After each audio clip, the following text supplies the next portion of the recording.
guys, welcome to the second video. This one I'm going to kind of show you how to do the project. I have the two paints that are in your containers, the white tempera and the black tempera, and that's what I'm going to use. And I have just two brushes just like you to be able to work them out. I did do the different colors in the palette. The first thing I want you to notice is that I've used the black and white paint and I've mixed a little bit of it into the different sections of the palette to get different shades of gray. This is going to help me build up the face and to make it a little easier to see. Now for my picture, I'm going to quickly sketch out a drawing right onto the canvas board to paint from. This will make it a lot easier and you'll be able to follow it step by step. If you mess up, you can always use your pencil or the eraser out of the bag to like kind of get it all set. And I'm going to use a picture off of my phone to draw from. I'm going to use this photo right here of me and my mom to draw from. I'm not going to include my mom in the photo, but I will kind of use this one because it's nice and easy to blow up, and I'm going to still keep my picture in portrait even though I'm looking at a horizontal photo. Okay. Always take your time at the start. Start sketching lightly so it erases easier, and then we will check back in and I'll kind of show you me starting to apply the paint. So you're going to see me draw an oval. I'm going to divide the face down the center for my center line and then mark in my thirds and my half line to be able to put my eyebrows, nose, mouth, and eyes into the right spots. I'm going to speed through this so that it's a little fast. If you have trouble drawing, you can always click on the links from the last project. There's a great tutorial breaking down faces and how to draw them. This is not going to work out in the end. I try to do this and I'm blending the techniques really well, but I'm really having trouble with the way the face is shaped, and I'm going to scrap it and start another one, which is why this is going to go super fast.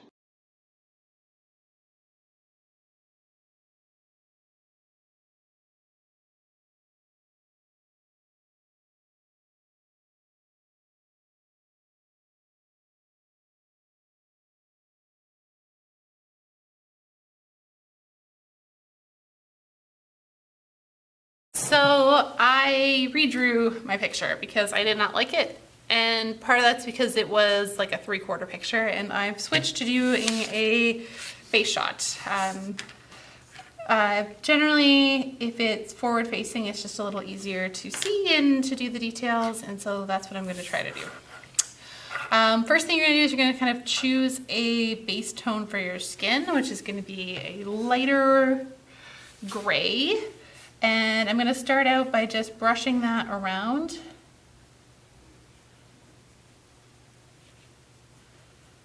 As a base coat.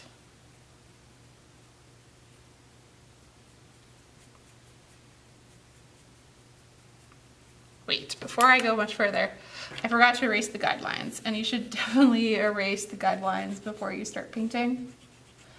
Remember, I talked about making sure you make the guidelines really light so that they're easy to erase, and I stand by that as being a very good idea. Okay, so that should make it all a little better. Now, when you're working in a monochromatic base, it's really easy to kind of get caught up on really specific details. Because when everything's in black and white, it can look very graphic. But if you keep it in the shades of gray, it gives you a chance to do a little more blending and be a little more subtle. So just gonna start in here. And so as you can see, I started by going around the outside of the face with kind of my neutral light color, and then starting by working in the inside of the eyes, and then I'm going to do the parts around the nose. Now I'm going to go into my white, and I'm going to use the white to blend in with the gray.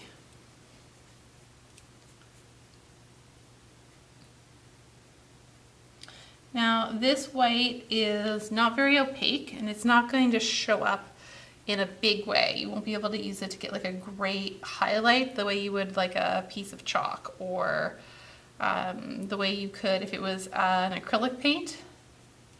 Acrylic just has more opacity and so it's going to show up a little differently.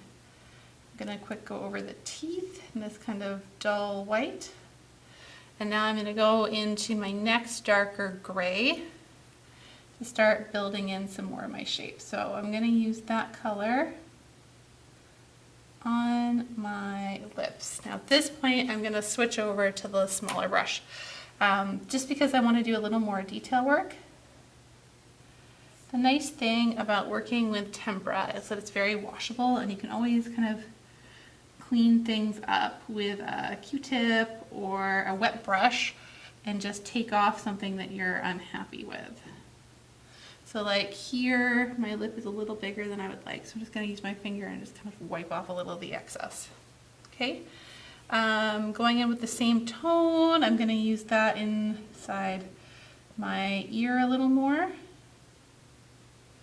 Okay, and then I'm going to use it again up at the very edges of my hairline, around the edge of my cheek, and then in here where we've got some of my kind of like laugh lines. I'm going to fill in a little more by little bits of the nose here. And because I have these great kind of circles under my eyes, I'm going to use that in my drawing to help kind of add a little bit of depth.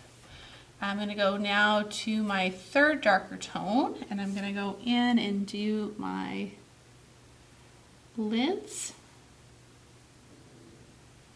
Okay, and then I'm going to go and just add a little bit here at the bottom of that piece, and then I'm going to go back with that lighter tone and just kind of punch it up a bit. All right, I'm going to blend that out and blend this side out. All right, now I'm going to go in with my almost darkest tone, and I'm going to go in and do my eyebrows. I want to use the littler brush here so that I get some of the texture of my eyebrows. I know some people don't like their eyebrows. My eyebrows are one of my favorite parts of my face. It was definitely something that drove me crazy when I was your age, but now that I'm older, I kind of like a boss brow. I'm just like, yes, these are my eyebrows and they add expression to my face. This is also going to be the color that I'm going to use for the iris on my eye. And then I'm going to go in with a darker color later for the other piece, and that's what I'm going to use also for the eyelashes.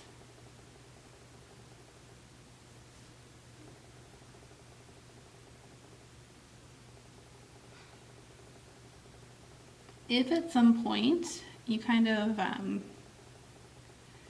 get to a spot where your drawings needs more detail than you're getting, you can always go back in with your Sharpie later. The only caution is that Sharpie is a really dark color. And it really kind of stands out in a significant way. I'm going to use this middle tone in here by where my teeth are. And then I'm going to use it to kind of help draw out my teeth.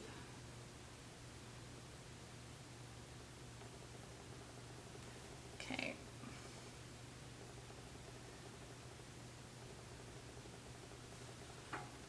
All right, I'm just going to add in a bit of a shadow around the bottom of my lip, a little at the top, and then I'm going to put in this darker shadow just up under my chin. And then I'm going to go back with my white and blend that out. If that doesn't show up, or if I kind of lose some of it in the blending, I can always go back and layer it on. Now I'm going to put in my pupil.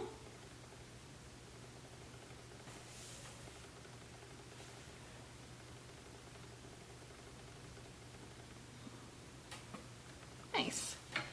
And then I'm just going to look and see if there's any spot that I really want to kind of pop out that's maybe missing a little bit, or if I want to add in a little more blending. Things aren't quite how I'd like them to be. This is kind of my chance to add in those little bits. Okay, now for me, I'm going to use the black to fill in the background. And then I'm going to go in with some of the different tones to kind of build up some texture for my hair.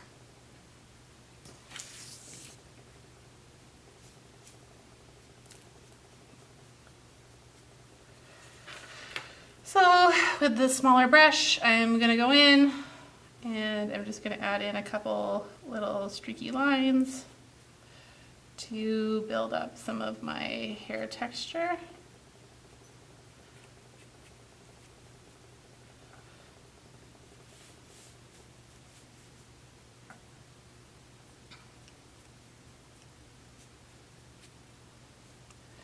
And add a couple darker little chunky poos.